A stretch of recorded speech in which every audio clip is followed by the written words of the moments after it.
कि अपनी बीवी के साथ है ना सोएगा नहीं, वरना तेरा ये कर दूंगी। अपनी बीवी को ना नीचे सुलाएगा, उसका बिस्तर रातों को वीडियो कॉल कर करके चेक करेगी, दिखा तेरी बीवी कहाँ सो रही है। वो लड़की कह रही है तेरा अपने पति को खुश रखा करना, तेरा पति खुश नहीं हो रहा तभी तो मेरे पीछे आ रहा है। तो शादी हुई तो मेरे हस्बैंड ने 40 दिन बाद लॉकडाउन लगा, गांजा बेचना स्टार्ट कर दिया। मैं 14 बार लड़कियों, अलग अलग लड़कियों के संग उसको पकड़ चुकी हूँ। मेरी सास कह रही है अगर तुझे रहेगी यहाँ पे तो अपने तो तू सोच ले कि ये तेरा भाई है। लेकिन कल मैंने फिर से पकड़ा है इन दोनों को अफेयर में। रोज मेरा ये दोनों होटल जाते हैं, गर्दन वर्दन पे इतने उसके निशान हैं, लव वाइट के इतने कि यहाँ कह रहे पुलिस वाले तो हम इनको पैसा भर भर के देकर आता हूँ मैं हर महीने, तो क्या बिगाड़ेगी हमारा। और इसने मेरे को पहले बोल रखा है कि मैं तो तुझे भी रखूंगा उसे भी रखूंगा, मैं तो दोनों को रखना चाहता हूँ। कह रहा मैं तो अरमान मलिक बनूंगा। जी मैम, हमेशा रुमाल में वो अपने पास ब्लेड रखते हैं, इनलीगल बंदूक भी रखी हुई है उन्होंने अपने पास। ये निशान आप देख रहे हैं, ये सबूत हैं कि ब्लेड से हमला किया गया है। ये देखिए। नमस्कार, मैं दिव्या और इस वक्त आप देख रहे हैं झलको दिल्ली। अक्सर लोग सोशल मीडिया पर कुछ ऐसी चीज़ें देख लेते हैं जिसको देखने के बाद उन्हीं चीज़ों को वो अपनी निजी ज़िंदगी में उतारने की कोशिश करते हैं। आपने अक्सर सोशल मीडिया पर एक वीडियो देखी होगी और एक यूट्यूब चैनल है फिटनेस फैमिली करके, जो कि अरमान मलिक का है। कहीं ना कहीं एक परिवार है और उस परिवार में एक पति है जो कहीं ना कहीं अरमान मलिक की तरह अपने आप को बनाना चाहता है। जिस तरीके से आप देख रहे हैं कि अरमान मलिक की दो बीवियां हैं और उनके कई वीडियोस भी सोशल मीडिया में वायरल होते रहते हैं। और अब जो ये पति है वो भी कहीं ना कहीं अपने आप को अरमान मलिक समझने लगा है। यही कारण है कि लगातार उसका अपनी पत्नी के साथ विवाद हो रहा है। आखिर इस पूरे मामले के पीछे की सच्चाई क्या है, एक बार इनसे जुड़ते हैं और आपको दिखाते हैं। क्या नाम है आपका? नैन्सी जी, क्या कुछ हो रहा है आपके साथ? मैम, मेरी शादी को 3 साल हो गया है। 3 साल के बाद जब से मेरी बेटी हुई थी ना, मेरे हस्बैंड ने मार पिटाई नशा ये सब चालू कर दिया था। हमें शादी से पहले बिल्कुल नहीं पता था। इन्होंने हमें मतलब अलग तरीके से बताया था कि मेरे हस्बैंड का नेल आर्ट का काम है, वो नेल आर्ट का काम करते हैं। वो कुछ मतलब इनका बहुत अच्छी फैमिली बताई थी, बहुत हमें नहीं पता था जय कॉलोनी के लोग हैं। बाद में जब शादी हुई तो मेरे हस्बैंड ने 40 दिन बाद लॉकडाउन लगा, गांजा बेचना स्टार्ट कर दिया। गांजा बेच रहे, फिर मुझे पता लगा कि ये सट्टे का काम करता है। अब यूँ कह रहे हैं, इन्होंने पहले मेरा पार्लर का काम था, मुझे कह रहे हैं हम तुम्हारे पार्लर खुलवा देंगे, मेरा नेल आर्ट का काम है, हम ये करेंगे। बाद में बहुत अलग सिचुएशन निकल के आई, जो कि मैंने फिर थोड़ा बोला कि तुम्हारा ये काम था। कह रहे हैं हमारा तो यही है, 2 नंबर का काम, तुझे रहना है रह, नहीं रहना है कोई बात नहीं। फिर मेरे हस्बैंड ने नशा चालू कर दिया। 2 महीने बाद वो MD का नशा, उसका नशा, वो कई बार वहाँ पे जा भी चुका है। मैं 14 बार अलग अलग लड़कियों के संग उसको पकड़ चुकी हूँ। गंदी गंदी जगहों पे भी जाता है, रात भर घर नहीं आता, ना उसको बीवी बच्चों से कोई मतलब। मुझे लगता ही नहीं है कि हस्बैंड है या फिर हस्बैंड के संग रहना चाहिए। उसको फैमिली समझ ही नहीं आ रही है कि फैमिली के संग कैसे रहते हैं, क्या करते हैं। नाम मेरी बेटी को जब से देख रहा है, अपने क्लब जाएगा, क्लब से आने के बाद नशे में आएगा, नशे में आने के बाद कुछ गलती हो जाए, मारना पीटना, उसकी मम्मी ने कुछ बोल दिया फिर मारना पीटना चालू कर देगा। कोई वही नहीं। मेरी सास कह रही है अगर तुझे रहेगी यहाँ पे तो अपने तो तू सोच ले कि ये तेरा भाई है। मेरी सास, मेरी जेठ, मेरे सबों को पता है वो लड़की रिलेशन में है। मैं इसको हर बार पकड़ चुकी हूँ 14 बार। लेकिन ये जो लड़की है ना, इसको मैं पहले भी वार्निंग दे चुकी हूँ, इसको थाने से वार्निंग मिल चुकी है। ये भी शादीशुदा है, मेरी क्लासमेट रह चुकी है, मेरे लड़का हुआ था, इसी हमारा दोनों का, इसका लड़का हुआ था, मेरी लड़की हुई थी। तब से इन दोनों का अफेयर चल रहा है। दीनदयाल से इन दोनों का अफेयर शुरू हो गया था। लेकिन मेरे हस्बैंड, मैंने 25 दिसंबर को मैंने ये डाली थी, मैंने ये कंप्लेंट इस लड़की की वजह से, इसमें इसका पूरा प्रूफ दिया गया है। CAW सेल में मेरी कंप्लेंट चल रही है, इसमें मेरी तारीखें लगती है। इस लड़की ने बोला हाथ जोड़ के कि मैं अब तेरे हस्बैंड से बात नहीं करूंगी, ये घूमते फिरते हैं, मेरे हस्बैंड को कपड़े दिलाएगी, दारू के लिए, ड्रिंक के लिए पैसे भी यही लड़की देती है। ये लड़की रात का काम करती है, नाइट ड्यूटी का। मैंने चलो इस मारे में चली गई CAW सेल से कि मेरा हस्बैंड अब सुधर जाएगा, नहीं करेगा। लेकिन कल मैंने फिर से पकड़ा है इन दोनों को अफेयर में। रोज़ मेरा ये दोनों होटल जाते हैं, रोज़ लड़की का नाइट का काम है। मेरा हस्बैंड स्टेटस जो डालता है उसके होटलों के होते हैं और लड़की भी वहीं जाती है। मैंने इन दोनों को रियल पकड़ा है। मेरे हस्बैंड ने इसका नाम लिखवा लिया है अपने हाथ पे, इसके सिमरन नाम है इस लड़की का, इस लड़की का नाम लिखा हुआ है। दोनों के हाथ में, एक के हाथ में क्वीन है, एक के हाथ में किंग है। लड़की ने अपने हस्बैंड के ऊपर केस डाला हुआ है अपने यहाँ पे। दोनों जब आए हैं, लड़की की गर्दन वर्दन पे इतने उसके निशान हैं, लव वाइट के इतने। तो उसकी मम्मी ने पूछा ये तेरे से कहाँ से आए, अपनी मम्मी को ही उल्टा बोल रही है ना। वो लड़की किसी की सुन रही, मेरे सामने उसने कल मैसेज करा है कि पहुँच गए, ठीक हो। और मेरे हस्बैंड को इस तरीके से बोलेगी कि अपनी, मेरे जब जेठ ने मैसेज पढ़ के सुनाया, इन सबों को पता थी, मेरे जेठ को कह रही कि अपनी बीवी के साथ है ना सोएगा नहीं वरना तेरा ये कर दूंगी, अपनी बीवी को ना नीचे सुलाएगा, उसका बिस्तर रातों को वीडियो कॉल कर करके चेक करेगी, दिखा तेरी बीवी कहाँ सो रही है, दिखा तेरी बीवी कहाँ सो रही है। मेरे हस्बैंड ने मेरी डीपी लगाई होगी, मेरे हस्बैंड के बेटी के जन्मदिन पे डीपी लगाई, स्टेटस लगाया, ना कुछ डीपी लगाने देगी ना कुछ स्टेटस लगाने देगी। मैंने सोचा था कि चलो सुधर जाएगा, ये चीज़ हो जाएगा, लेकिन जब उस लड़की ने हाँ कर दी ना शादी के लिए, पुलिस वालों ने बोला कल कि तू इसको ना भाई बोल दे, भाई बोल दे। ना तो उसको भाई बोल रही है ना कुछ कर रही है। मैं बस अपने हस्बैंड से चाहती हूँ अगर तुझे इसके संग रहना है रिलेशन, क्योंकि इसके भी पति ने बोल दिया, रात दिन ये होटलों पे रूम ले लेता है, लड़की की छुट्टी होती है, दोनों खाते पीते हैं, मजे करते हैं, वो अपने घर मैं अपने घर। अच्छा, एक चीज बताइए कि आपकी शादी को कितने साल हो गए हैं? 3 साल। 3 साल है। 3 साल में ये कब ये सब होने लगा आपके साथ? ये सब होने लगा मेरी बेटी के बाद, जब से मेरी वैसे मार पीटे घरेलू चलते रहते थे छोटी मोटी लड़ाई में। जिस दिन से मेरी बेटी हुई ना, दीनदयाल से ही इन लोगों ने मारपीट चालू कर दी थी। जैसे ही पहले लगा कि लड़का होगा, हाँ बहुत अच्छे से मेरे संग बिहेवियर कर रहे थे, हर एक चीज़ हो रही थी। जिस दिन से मेरी लड़की हुई ना, मेरी सास वास ऐसी हो गई ना कि बस पूछो मत। वहाँ पर मेरे को दीनदयाल में ही छोड़कर आ गए थे ये लोग। छोड़ दिया आपको? दीनदयाल में छोड़कर आ गए थे। ये 20 दिसंबर को हुई थी मेरी लड़की 2020 में। वहाँ पे कि अब हम क्या करेंगे, मेरे को समझ नहीं आ रहा था। मैं जापे में पड़ी हूँ, ये लोग मुझसे लड़ क्यों रहे हैं। मेरे हस्बैंड ने मेरे पे हाथ तक उठा दिया, वहाँ पर आके सब लोगों ने मेरे को छुड़ाया। मेरी सास की ये गलती है, मेरी सास कभी मेरे हस्बैंड की गलती नहीं मानती, कभी मेरे हस्बैंड को नहीं बोलेगी कि हाँ मेरे बेटे की गलती है, हाँ मेरा बेटा ये कर रहा है वो कर रहा है इसने। और वो लड़की कह रही है मेरे से, जब उसकी कल बात हुई, मैंने बोला कि तेरे जैसी पल्ले पड़ जाएं। वो लड़की कह रही है तेरा अपने पति को खुश रखा कर ना, तेरा पति खुश नहीं हो रहा तभी तो मेरे पीछे आ रहा है, तो अपने पति को क्यों नहीं अपना घर बसा रही। वो उल्टा मेरे पे बोल रही है मेरा पति मेरे से खुश नहीं रहता, उल्टा। अच्छा, ये बताइए कि आपने जैसे बताया कि ये इसके साथ रह रहा है, आपकी जो सास है आपको अस्पताल में छोड़कर आ गई, रीजन ये था कि आपकी लड़की हुई थी? मैम प्रॉपर यही था, क्योंकि मेरी जो नंद की भी 2 लड़कियां थी जो मेरी यहाँ पे रह रही है, मेरी जिठानी की भी 1 लड़की थी, क्योंकि पहले भी जिठानी की लड़की वो कह रही कि अब लड़का हो जाएगा कि उसने बोला कि जिस दिन ये हुई ना, मैंने तो कपड़े भी फेंक दिए थे, मैं तो कपड़े भी देकर आ गई थी। तो मेरी जिठानी ने बोला, तो फिर जब मेरी बेटी हुई तो सब बोलते थे लड़का होगा। मेरी सास मेरी बेटी को उठा के 9 आंसू रोती थी मेरे आगे। मैं लड़की को उठाई, भगवान ने लड़की दे दी, इतना रोती थी। और है ना, आप मानोगे, मैं इस पे झलको दिल्ली से बात कर रही हूँ। ऐसा कौन सा है, जब मेरी लड़की की छठी पुजरी थी ना, छठी माता को ना चप्पलों से मारा है मेरी सास ने, मेरे आगे चप्पलों से। कहती है हमारे में चप्पलों से मारते हैं कि अगली बार है ना लड़की ना बन के आए, लड़का बन के आए। इतना मैंने कहा मम्मी ये सब कहाँ होता है कि देवी देवता हो तो तुम चप्पलों से मार रहे हो कि हमारे घर लड़की ना पैदा हो। तो मेरे को इस चीज़ में बहुत बुरा लगा था, लेकिन मैंने तब भी 3 साल गुजार लिए।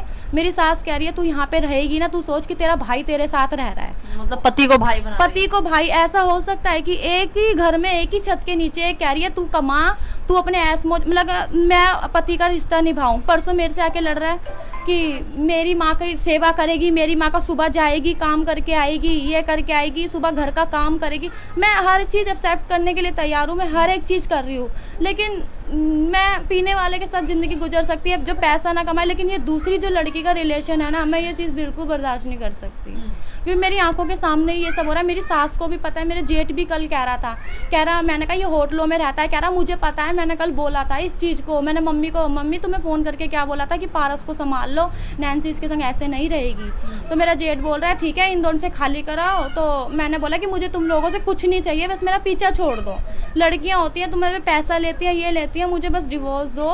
तो मेरा जेठ कह रहा, तो मेरे को वहाँ पे बोला डाबड़ी मोड़ में कि कम से कम आप लड़की की कस्टडी तो लोगे अपने हाथ में। मैंने कहा मैम जितना मेरा इस पर केस चलेगा ना, इतना मैं खुद कमा लूँगी, इतना मैं खुद लड़की को लेके कमा लूँगी। लड़की की भी ज़िंदगी वेस्ट हो रही है, मेरे भी वेस्ट हो रही है। आज मेरे पति ने हमारे पे चांदी का छल्ला नहीं छोड़ा, एक चांदी की चीज। मेरी लड़की की बालियाँ जो मेरी मम्मी ने दी थी, मेरे कानों के दिए थे। यहाँ पे मेरे पास इस टाइम कुछ नहीं है कि सब कहाँ गया, सब जुए में कि नैन्सी अपने कानों के दे दे, मेरे को वो रखना है, क्या नाम है, जुए में सट्टे का काम स्टार्ट करना है। कि मेरी पहले लड़की की आज तक मेरी बालियाँ नहीं छूटी हैं, आज तक ना वो आया है, कह रहा है कि वो तो अब नहीं आएगा। इसने बीच में पैसा कमाया था, यहाँ से सट्टे का काम कमाया, वहाँ से मेरा जेठ जुए में हार के आ गया। जुए में हार के आया, मेरी सास बोलेगी लग गई उसकी हाय, लग गई उसकी नज़र, लगा दी उसकी नज़र। मेरे हस्बैंड मेरे को तोड़ना चालू, मेरे को कि तेरी सट्टे का नंबर नहीं लगा तो मेरी गलती, कि मैंने रोटी नहीं बनाई, मैंने ये नहीं करा, मैंने वो नहीं करा। मेरा जेठ कह रहा है तू कुछ भी कर ले, तू हमारा कुछ नहीं बिगाड़ सकती, तू दुनिया के कौन से भी थाने में मेरी शक्ल देख के लोग बोल देंगे कि यहाँ कह रहे पुलिस वाले तो हम इनको पैसा भर भर के देकर आता हूँ मैं हर महीने, तो क्या बिगाड़ेगी हमारा। कल रात को एक पुलिस वाला आया, वहाँ से अच्छे था से आया, इनको देख के अपना रंग बदल लिया। मैं पहले महिला सेल से भी आ चुकी हूँ। जब इस लड़की के पीछे ना मेरे को गली में घसीट के मारा था। मेरी छोटी वाली बेटी है ना, मेरी गर्दन में यूं लटक रही थी, पूरे गली वाले छुड़वा रहे थे मेरे बालों को, यूं पूरी उस गली से लेके यूं पूरी खींच के लेकर आया था मेरे को। गली ईंटें, जब हम इसके घर जा रहे थे गली ईंटें फेंक के मारा था नशे में। पूरी गली जानती है, सब लोग जानता है, पूरा सीव लोग कि ये लोग कैसे हैं। आपको चाकू भी मारा है? हाँ मैम, ब्लेड भी पहले मार चुका। और जब भी ये हाथ उठाता है ना, मेन ये चीज़ है, इसको ये है, कहता है मैं तेरी शक्ल खराब करूँगा, तुझे शक्ल का घमंड है ना, मैं तुझे शक्ल खराब करना चाहता हूँ। कल भी डाबड़ी मोड़ में उन पे बोल कर आया है कि बेटा तू घर चल एक बारी, तूने इस लड़की को कह रहा कि अगर इस लड़की पे आँच आई ना तो मेरे को नहीं छोड़ेगा जिंदा, ये जो इसके गर्लफ्रेंड है, ये मेरे को नहीं छोड़ेगा जिंदा। तो ये कह रहा बेटा तू घर चल, अब एक पेट्रोल की बोतल ला के सीधा बस तेरे ऊपर आग लगानी है मेरे को। बेटा ये मेरे को स्टेटस लगा रहा है 3-4 दिन से कि बस मेरे को किसी से बदला लेना है, बस मेरे को किसी से बदला लेना है। मैंने कहा देखो बदला किससे लेना है? कह रहा बस है कोई जिससे मुझे बदला लेना है, वो मेरी ताक में बैठा है कि बदला लेना है। और वो कुछ ना कुछ, मेरे को ये चीज़ डर है मैम कि घर पे रह के ना मेरी सास ने पहले ही बोल दिया कि यहाँ से जिंदा नहीं जाएगी, मर के जाएगी। मैं हर बार, मेरी ये अच्छी बात होती है कि मैं वहाँ से बच के आ जाती हूँ, बस वो ये चाहते हैं कि यहाँ से मर के जाए। वहाँ पे तो अभी कहाँ रह रहे हैं मैम? मैं अब आज सुबह मैं अपनी मम्मी के घर आ गई थी, मैं वहीं पर ही रह। तो आपके मम्मी पापा सपोर्ट नहीं कर रहे हैं? मैम नहीं, सपोर्ट तो कर रहे हैं, लेकिन ये चीज़ है ना, ये लोग जब घर पे आके इसने मम्मी तक को ईंटें फेंक के मारी हुई हैं। आप बताओ मैम कौन, मेरी मम्मी अभी घर जाएगी ना, शीशे तोड़ेगा, वो तोड़ेगा, पूरे मेरे घर वाले परेशान हो गए हैं इन लोगों से। वो कह रहे हैं मेरे से कि इनसे डिवोर्स ले, इनसे वो चीज़ कर, तू फिर आ जा, क्योंकि रात में आधी रात को घर आके कितना परेशान करता है। तो डिवोर्स नहीं दे रहा? डिवोर्स ये है कि ये यूँ कह रहा है इसके घर वाले कि ये कुछ ना कुछ मांगेगी, और इसने मेरे को पहले बोल रखा है कि मैं तो तुझे भी रखूंगा, उसे भी रखूंगा, मैं तो दोनों को रखना चाहता हूँ। कह रहा मैं तो अरमान मलिक बनूंगा, तू कर ले, बस मेरे को वो चीज़ बनना है। और मेरी लड़की से ज़्यादा उसके लड़के को प्यार करता है। तो आप अपने पति के साथ अब नहीं रहना चाहती है? मैम अब नहीं, अब ये नहीं ना, तो अब कोई मतलब ये चीज़ नहीं बची।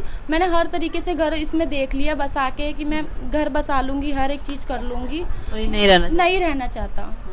इसको शायद दूसरी पसंद है, जो इसके संग दारू पिए, जो इसके संग ड्रिंक करे, वो चीज़ करे, तो कोई बात नहीं, तू दूसरी देख ले, मेरे को कोई दिक्कत नहीं है। अब मैं आपको एक चीज़ दिखाऊंगी। ये डाबड़ी में इन्होंने कंप्लेन लगाई है CAW में, महिला सेल में, जिसमें इन्होंने सब कुछ लिखा है कि पिछले 3 सालों में इनके साथ क्या कुछ हो रहा है। बीते 3 सालों में लगातार इनके साथ मारपीट की जाती है, और मारपीट के सबूत भी हैं। कुछ तस्वीरें आपको स्क्रीन पर नज़र आ जाएंगी। ये तस्वीरें देखिए कि इनके हस्बैंड के द्वारा ही ब्लेड से हमला किया गया, और ये साफ तौर पर बता रही है कि जो ब्लेड इस पिक्चर में आपको नज़र आ रहा है जिससे हमला किया गया है, ये वही ब्लेड है, मतलब जो इस व्यक्ति के पास हमेशा रहता है। आपके हस्बैंड का ब्लेड रहता है? हाँ जी मैम, हमेशा रुमाल में वो अपने पास ब्लेड रखते हैं। इनलीगल बंदूक भी रखी हुई है उन्होंने अपने पास। अच्छा। मार कुटाई में वो हमेशा चाहता है। एक वीडियो है जिसमें वो अपनी बंदूक दिखा रहा है घर पे। हाँ जी, ये वीडियो भी देखिए एक बार। अच्छा, कुछ और भी चीज़ें हैं, एक बार चोट दिखाएंगे आपको कहाँ लगी है। एक बार यहाँ देखिए, ये देखिए, ये निशान आप देख रहे हैं, ये सबूत हैं कि ब्लेड से हमला किया गया है। ये देखिए कंधे पे आपको निशान नजर आएंगे। देखिए कितनी बेरहमी से मारता है। इनका एक छोटा सा बच्चा है, बच्ची है, कितने साल की होगी वो? 2.5 साल की। 2.5 साल की है, 2.5 साल की इनकी बेटी है। और जब वो बेटी हुई थी, आज भी देश में लोग इतने पिछड़े हो चुके हैं या इतने पिछड़े हैं अभी भी समाज में इस तरीके के लोग जीवित हैं जो लड़का और लड़की में भेदभाव करते हैं। और कुछ ऐसा ही हुआ, एक सास जो खुद एक महिला है वो कैसे ये कह सकती है कि लड़की होना पाप है, तुमने एक लड़की को पैदा किया है, जबकि खुद एक लड़की है और एक लड़की ही एक लड़की को पैदा कर रही है। तो आप सोचिए समाज में किस तरीके की इमेज अभी भी बनी हुई है, लोग कितने रूढ़िवादी सोच के हैं जो अभी भी इस तरीके की बातें करते हैं। और जिस तरीके से ये बता रही हैं कि जब इनको बेटी होती है उस दौरान अस्पताल में होती है, इनकी सास, इनका पूरा परिवार इनको छोड़कर चला जाता है पैसे देकर कि तू अपना सब कुछ देख लियो। क्या ये सही है? एक पति जो अपनी पत्नी को इसलिए छोड़ देता है क्योंकि उसने बेटी पैदा की है और दूसरा मैरिटल अफेयर बनाने लग जाता है, और अब ये चाहता है कि दोनों बीवियों को अपने साथ रखूं, क्योंकि जिस तरीके से आप सोशल मीडिया पर ये कल्चर देख रहे हैं, लोग कहीं ना कहीं इस तरीके की चीज़ें कर रहे हैं और कहीं ना कहीं यही सब चीज़ें देख के लोग अपनी निजी जिंदगी में भी ऐसी चीज़ें करने की कोशिश कर रहे हैं। और यही कारण है कि उस बीच एक महिला है, एक पत्नी है, एक माँ है जिसका सब कुछ बर्बाद हो जाता है। उसका पति उस पर हमला करता है, मारता है, पीटता है। वो महिला कंप्लेंट भी लगाती है लेकिन कंप्लेंट की कोई सुनवाई नहीं होती। कारण ये है कि दिल्ली पुलिस से साठगांठ है, दिल्ली पुलिस पैसे लेती है, जो इनका पति है वो इलीगल काम करता है, लेकिन पुलिस कार्रवाई करे तो कैसे करे, क्योंकि पुलिस की जेब तो उस व्यक्ति ने भर दी है। अब ऐसे में पुलिस कार्रवाई करने से डर रही है। और आप देखिए कि कहीं ना कहीं ये महिला किस कदर परेशान है कि अब ये डिवोर्स चाहती है लेकिन पति डिवोर्स भी नहीं देना चाह रहा, मैरिटल अफेयर चला रहा है और मजे से किसी और महिला के साथ, जो रात को वो किसी और के पास रुकता है और दिन में जब आता है तो इस महिला के साथ मारपीट करता है। और ये इनका कहना है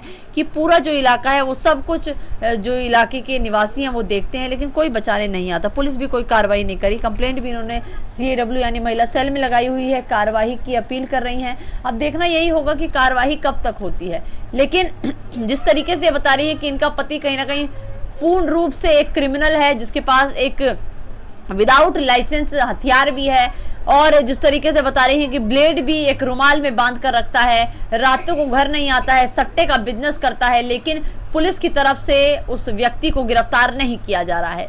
इस वीडियो पे अपनी राय जरूर दीजिएगा। और आखिर में मैं यही कहूंगी, इस महिला को इंसाफ मिलना चाहिए। और साथ में ये वीडियो महिला आयोग की अध्यक्ष जो है स्वाति मालीवाल तक भी पहुंचे कि स्वाति मालीवाल भी समझे कि महिलाओं को न्याय दिलाने के लिए वो हमेशा खड़ी हैं। लेकिन वहीं दूसरी तरफ हम देख रहे हैं लगातार महिलाओं के साथ घरेलू हिंसा हो रही है। शुरुआत में शादी झूठी बातें करके कर ली जाती है, लेकिन धीरे धीरे जो सच है वो सामने आता है। और जो एक व्यक्ति अपने आप को किसी और तरीके का काम करने वाला बताता था, लीगल काम करता था, लेकिन बाद में पता चला कि वो इलीगल काम करता है, 2 नंबर का बिजनेस करता है। इनके शब्द में कहा जाए तो उसको 2 नंबर का बिजनेस कहते हैं, जिसको हम इलीगल काम कह रहे हैं। वो सारी चीज़ें करता है लेकिन पुलिस उसके बावजूद भी अपने हाथ खड़े कर दे रही है और कोई कार्रवाई नहीं कर रही है। इस वीडियो को शेयर ज़रूर कीजिएगा। फिलहाल के लिए बस इतना ही। अपनी राय कॉमेंट बॉक्स में ज़रूर दीजिएगा।